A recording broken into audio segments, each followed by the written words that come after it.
Hello അസ്സാം വലൈക്കും welcome back to our channel. എല്ലാവർക്കും സുഖമല്ലേ? ഇന്നത്തെ എൻ്റെ വീഡിയോയിൽ കാണിക്കുന്നത് നല്ല അടിപൊളി ഫിഷ് മന്തിയാണ് കേട്ടോ കാണിക്കുന്നത്. നല്ല റൈസിനൊക്കെ നല്ല ഫിഷിൻ്റെ ഫ്ലേവറോട് കൂടിയിട്ടുള്ള നല്ലൊരു അടിപൊളി ഫിഷ് മന്തിയാണ് കേട്ടോ തയ്യാറാക്കുന്നത്. അതും വളരെ എളുപ്പത്തിൽ നമുക്ക് തയ്യാറാക്കാം കേട്ടോ. നമ്മൾ മട്ടനും ബീഫും ചിക്കനൊക്കെ അധികം മന്തി തയ്യാറാക്കൽ നിങ്ങൾ ഒരു തവണ ഇതുപോലെ ഫിഷ് മന്തി തയ്യാറാക്കി നോക്കട്ടെ കേട്ടോ. നല്ല അടിപൊളി ടേസ്റ്റാണ് കേട്ടോ ഈ മന്തിക്ക് ഉണ്ടാക്കാനും, അതുപോലെ തന്നെ എളുപ്പമാണ് കേട്ടോ. അപ്പോൾ നമുക്കിത് എങ്ങനെ ഉണ്ടാക്കാമെന്ന് നോക്കാം. അതിനാവശ്യമായിട്ട് ഞാൻ ആദ്യം തന്നെ എടുത്തത് മുളക് പൊടിയാണ് കേട്ടോ. ഇത് കാശ്മീരിയും അതുപോലെ തന്നെ സാദാ മുളകും പൊടി മിക്സ് ചെയ്തതാണ് കേട്ടോ. 1 ടേബിൾ സ്പൂണ് എടുത്തിട്ടുണ്ട് കേട്ടോ. അതുപോലെ തന്നെ 1 ടേബിൾ സ്പൂണ് പച്ചമല്ലി എടുത്തിട്ടുണ്ട് കേട്ടോ. ഇനിയിപ്പോൾ നമുക്ക് ആവശ്യമുള്ളത് 1 ടേബിൾ സ്പൂണ് കുരുമുളകാണ് കേട്ടോ എടുത്തിട്ടുള്ളത്. ഇനിയിപ്പോൾ നമുക്കതിലേക്ക് നെക്സ്റ്റ് ചേർത്ത് കൊടുക്കുന്നത് 1 ടീസ്പൂണ് മാത്രം നല്ല ജീരകം മതി കേട്ടോ. 1 ടേബിൾ സ്പൂൺ വേണ്ട, 1 ടീസ്പൂൺ നല്ല ജീരകം. പിന്നെ ഇതുപോലെ 2 അല്ലി വെളുത്തുള്ളിയാണ് കേട്ടോ എടുത്തിട്ടുള്ളത്. ഇത് നമുക്കൊന്ന് മൊത്തത്തിൽ മിക്സിയുടെ ജാറിൽ ഇട്ട് കൊടുത്തിട്ട് ഇതൊന്ന് പൊടിച്ചെടുത്ത് കേട്ടോ. ഇതാണ് നമ്മൾ ഫിഷിന് തേക്കുന്ന മസാല എന്ന് പറയുന്നത് ഇതാണ് കേട്ടോ. നമ്മളിതാണ് ഫിഷിന് മസാല പുരട്ടി കൊടുക്കുന്നത്.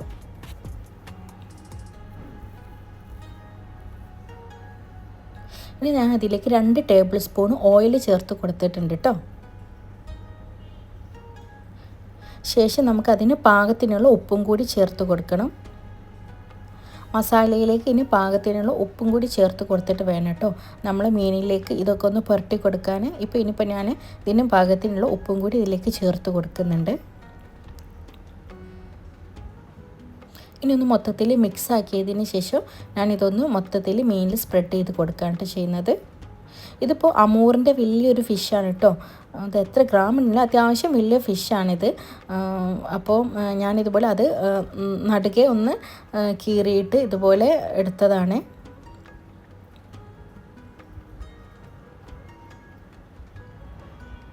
ഇത് നിങ്ങൾക്ക് ഒന്ന് മസാലയൊക്കെ പുരട്ടി ഒരു അരമണിക്കൂറൊക്കെ വെക്കാൻ സമയമുണ്ട് എന്നുണ്ടെങ്കിൽ അതായിരിക്കും കേട്ടോ നല്ലത്. അപ്പോൾ ഞാൻ ആദ്യം തന്നെ വേഗം ഒന്ന് മസാല പുരട്ടി കൊടുത്തതിന് ശേഷമാണ് കേട്ടോ ബാക്കിയുള്ള പണികളൊക്കെ സ്റ്റാർട്ട് ചെയ്തത്. ഇത് ഉണ്ടാക്കാനും നല്ല എളുപ്പമാണ് കേട്ടോ. അപ്പോൾ ഞാൻ മൊത്തത്തിൽ ഇതിൻ്റെ പുറത്ത് ഉള്ളിലൊക്കെ ഒന്ന് മസാല പുരട്ടിയിട്ട് ഇതൊന്ന് കുറച്ച് സമയം ഒന്ന് മാറ്റി വെക്കുന്നുണ്ട് കേട്ടോ.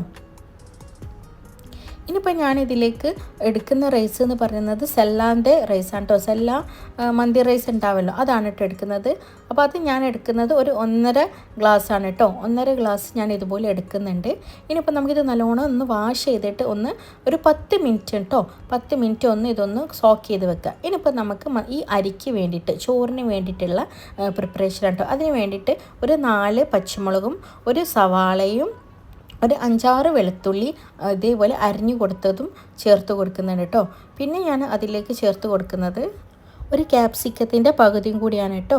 ഇനിയിപ്പോൾ നമുക്ക് ഒരു നോൺ സ്റ്റിക്കിൻ്റെ പാത്രത്തിലേക്ക് ഇതുപോലെ ഒരു 4-5 ടേബിൾ സ്പൂൺ ഓയിൽ ഒഴിച്ചതിന് ശേഷം ഇത് മൊത്തത്തിൽ ഒന്ന് സോട്ട് ചെയ്തെടുക്കാം കേട്ടോ. നമുക്ക് ഒരു 5 മിനിറ്റ് ആകുമ്പോൾ തന്നെ ഇത് പെട്ടെന്ന് തന്നെ നമുക്കിതൊന്ന് വാടി കിട്ടും.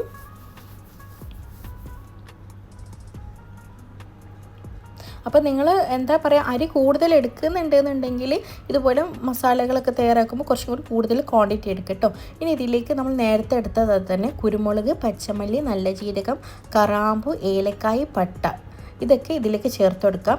കുരുമുളകും പച്ചമല്ലിയും നല്ല ജീരകം ഓരോ ടീസ്പൂൺ വീതമാണ് കേട്ടോ.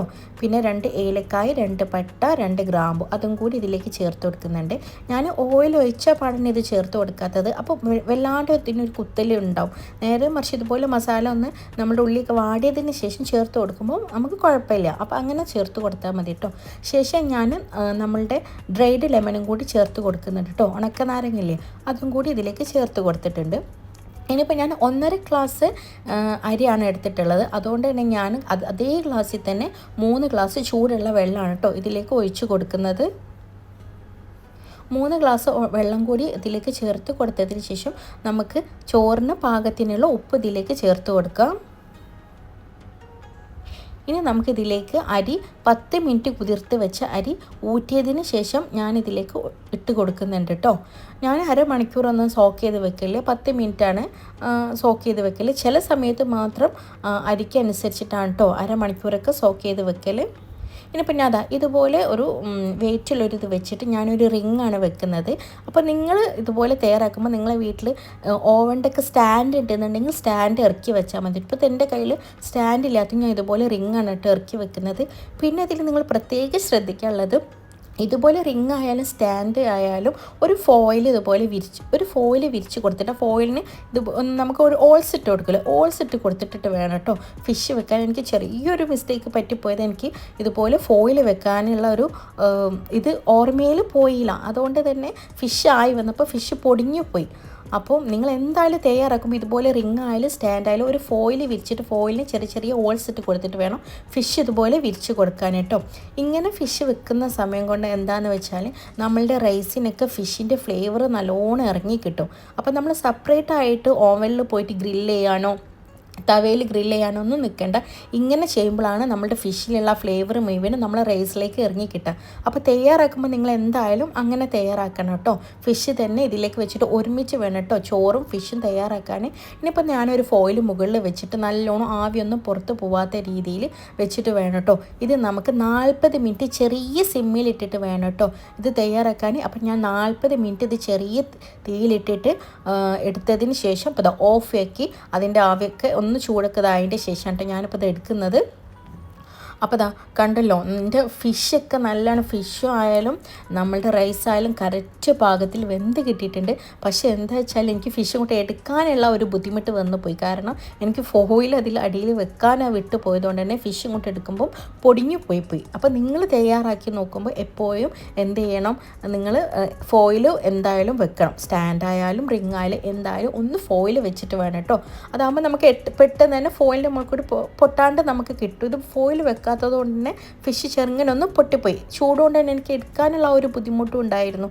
അപ്പം എന്തായാലും നിങ്ങൾ ഈ രീതിയിൽ തയ്യാറാക്കുമ്പോൾ ഒന്ന് ഫോയിൽ വെക്കേണ്ടി കേട്ടോ. ഞാനത് 2-3 തവണ പറയാനുള്ളൊരു കാര്യം മിസ്സായി പോകരുത് എന്ന് കരുതി. എനിക്കിതുപോലെ പൊട്ടിപ്പോയ വഴി നിങ്ങൾക്ക് പൊട്ടിപ്പോവേണ്ടെന്ന് കരുതിയിട്ടാണ്. പക്ഷെ ഞാൻ ഈ തയ്യാറാക്കിയ രീതിയിൽ തന്നെ നിങ്ങൾ ഫിഷ് മന്തി തയ്യാറാക്കി നോക്കേണ്ടിയിട്ട് നല്ല ഫ്ലേവറാണ്. നല്ല ഫിഷിൻ്റെ ഫ്ലേവർ ഫുള്ളും നമ്മളെ റൈസിലേക്ക് നല്ലോണം ഇറങ്ങി കിട്ടും. നേരെ മറിച്ച് നമ്മൾ എക്സ്ട്രാ ആയിട്ട് നമ്മൾ ഓവനിലേക്ക് ഫിഷ് മസാല തേച്ച് ഗ്രില്ല് ചെയ്യുന്ന സമയത്ത് നമ്മൾ റൈസിന് ഇതുപോലെ ഫിഷിൻ്റെ ഫ്ലേവർ ഒന്നും അത്ര ഉണ്ടാവില്ല. നേരെ മറിച്ച് നമ്മൾ ചിക്കൻ മന്തിയൊക്കെ തയ്യാറാക്കുന്ന സമയത്ത് ചിക്കൻ്റെ സ്റ്റോക്കും കാര്യങ്ങളൊക്കെ നമ്മൾ മന്തിയിൽ ഇട്ട് കൊടുക്കുമല്ലോ. നേരെ മറിച്ച് ഫിഷ് മന്തിക്കൊക്കെ തയ്യാറാക്കുമ്പോൾ ഫിഷിൻ്റെ സ്റ്റോക്ക് എവിടെയും നമുക്ക് കിട്ടില്ല. അല്ലെങ്കിൽ പിന്നെ നമ്മൾ ഫിഷൊക്കെ വേറെ ഏത് ഫിഷൊക്കെ നമ്മൾ സ്റ്റോക്ക് എടുത്തിട്ട് വേണം ഇതിലേക്ക് വെള്ളത്തിന് പകരം സ്റ്റോക്ക് ഒഴിച്ച് കൊടുക്കണം. പിന്നെ ആണെങ്കിൽ ഫിഷിൻ്റെ സ്റ്റോക്ക് ഇട്ട് കിട്ടാനും ഇല്ല. അപ്പം നമ്മൾ ഈ രീതിയിൽ തയ്യാറാക്കുമ്പോൾ നല്ലോണം ഫിഷിൻ്റെ ഫ്ലേവറൊക്കെ നമ്മൾ റൈസിലേക്ക് ഇറങ്ങി കിട്ടും ചെയ്യട്ടോ. അപ്പോൾ നമ്മൾ അരിയൊക്കെ നല്ലോണം വിട്ട് കിട്ടിയിട്ടുണ്ട്. അടിയിലൊന്നും എവിടെയും പിടിച്ചിട്ടില്ല. 40 മിനിറ്റ് ചെറിയ തീയിലിട്ടിട്ട് വേണം കേട്ടോ ഇതുപോലെ കുക്ക് ചെയ്തെടുക്കാൻ വേണ്ടിയിട്ട്. അപ്പോൾ അത് നമ്മളുടെ ഫിഷ് മന്തി തയ്യാറായിട്ടുണ്ട് കേട്ടോ. എന്തായാലും നിങ്ങളൊരു തവണ നല്ല വലിയ അമൂറോ അങ്ങനെയൊക്കെ മീൻ നല്ല വലിയൊരു ഫിഷ് കിട്ടുന്ന സമയത്ത് ഇതുപോലെ ഒന്ന് മന്തി തയ്യാറാക്കി നോക്കേണ്ടി കേട്ടോ. അപ്പോൾ ഞാൻ ഫിഷൊക്കെ ഇതിൽ സെർവ് ചെയ്ത് വെച്ചിട്ടുണ്ട്. ഇതിൻ്റെ ഒപ്പം തന്നെ കുറച്ച് കുക്കുംബറും കുറച്ച് ടൊമാറ്റോയും അതുപോലെ ജർജർ എന്ന് പറഞ്ഞിട്ട് ഇല ഉണ്ടല്ലോ അതൊക്കെ എന്താ പറയുക ചേർത്ത് വെച്ചിട്ടുണ്ട് കേട്ടോ. അപ്പം ഇതുപോലെ നമ്മുടെ ഫിഷ് അടിപൊളിയായിട്ടുള്ള ഫിഷ് മന്തിയാണ് കേട്ടോ. അപ്പോൾ നിങ്ങൾ എന്തായാലും 1 ടൈമും തയ്യാറാക്കി നോക്കേണ്ടി. മന്തിയൊക്കെ ഇഷ്ടമുള്ളവരാണെന്നുണ്ടെങ്കിൽ ഫിഷിനോടൊക്കെ കൂടുതൽ ഇഷ്ടമുള്ളവരാണെങ്കിൽ ഈ മന്തി എന്തായാലും നിങ്ങൾ തയ്യാറാക്കി നോക്കേണ്ടി. ഉണ്ടാക്കാൻ വളരെ എളുപ്പമാണ്. വളരെ സിമ്പിൾ മസാലകൾ മാത്രമേ ചേർത്തിട്ടുള്ളൂ. എന്നാലും നല്ല ഫ്ലേവറോട് കൂടിയിട്ടുള്ള റൈസാണ് കേട്ടോ. അപ്പം ഇൻഷാ അല്ലാഹ് വീഡിയോ ഇഷ്ടപ്പെട്ടതാണെന്നുണ്ടെങ്കിൽ ഒന്ന് ലൈക്ക് ചെയ്യേണ്ടി, സബ്സ്ക്രൈബ് ചെയ്യേണ്ടി, അതുപോലെ തന്നെ നിങ്ങൾ വിവരങ്ങളൊക്കെ ഒന്ന് ഫീഡ്ബാക്കൊക്കെ കമൻറ്റായിട്ട് പറയേണ്ടി കേട്ടോ. അപ്പോൾ ഇൻഷാ അല്ലാഹ് നെക്സ്റ്റ് വീഡിയോ ആയിട്ട് കാണാം. അപ്പോൾ എന്തായാലും ഉണ്ടാക്കി നോക്കുന്നുള്ള പ്രതീക്ഷയിൽ ഇൻഷാ അല്ലാഹ് ഞാനിവിടെ വൈൻഡപ്പ് ചെയ്യാണ് കേട്ടോ.